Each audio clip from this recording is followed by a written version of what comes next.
শুভ সন্ধ্যা বন্ধুরা, আজ হলো 29 এপ্রিল, 15ই বৈশাখ বুধবার। আজকের সন্ধ্যার বিশেষ খবরগুলি হলো: লুঙ্গি পরে ভোট কেন্দ্রে ঢুকতে বাধা, নাতির প্যান্ট পরে ভোট দিলেন বৃদ্ধ, এবং পশ্চিমবঙ্গের এক ভোট কেন্দ্রে এক অদ্ভুত ঘটনার চাঞ্চল্য।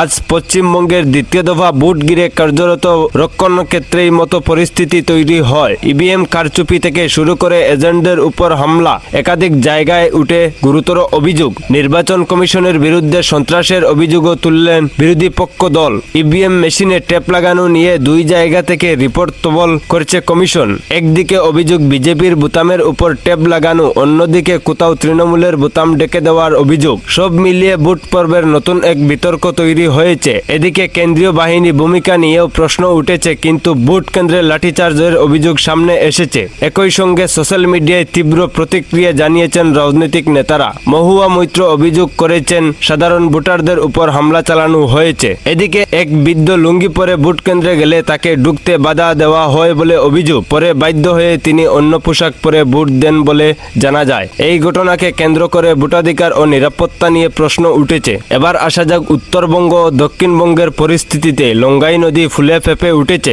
শ্রীভূমি জেলার বন্যার আশঙ্কা প্রবল। নিলামবাজার যাত্রাপুর রোড বাঁধ ভেঙে নদীর জল ঢুকছে বিস্তীর্ণ এলাকায়। একইভাবে রাতে সিংলা ও রূপাম এলাকার জল ঢোকার খবর মিলেছে। গ্রামবাসী চরম আতঙ্কে রয়েছেন। আলগাপুর বাজারে ঘটে গেছে ভয়াবহ অগ্নিকাণ্ড। একাধিক দোকান আগুনে পুড়ে ছাই হয়ে গেছে। প্রাথমিকভাবে ক্ষতির পরিমাণ প্রায় 1 কোটি টাকা বলে অনুমান করা হয়েছে। দমকল বাহিনী দীর্ঘ প্রচেষ্টার পর আগুন নিয়ন্ত্রণে আনে। এবার প্রতারণার বড় খবর। শিলচরের এক বাসিন্দা মোবাইল ফাস্ট্যাগ রিচার্জের নাম করে ফোন আসে। এরপর ধাপে ধাপে তার অ্যাকাউন্ট থেকে প্রায় 68,000 টাকা উধাও হয়ে গেছে। ঘটনার সবাই প্রতারণার সন্দেহ তদন্ত শুরু হয়েছে। শিলচরের দাস কলোনিতেই দুঃসাহসিক চুরির ঘটনাও ঘটেছে। রাতে বাড়িতে দরজা ভেঙে আলমারির লুট করা হয়। ঘটনার সময় বাড়ির মালিক বাইরে ছিলেন বলে জানা গেছে। পুলিশ তদন্ত শুরু করেছে। পাতারকান্দি এলাকায় বিদ্যুৎ বিপর্যয়ের কারণে জনজীবন বিপর্যস্ত।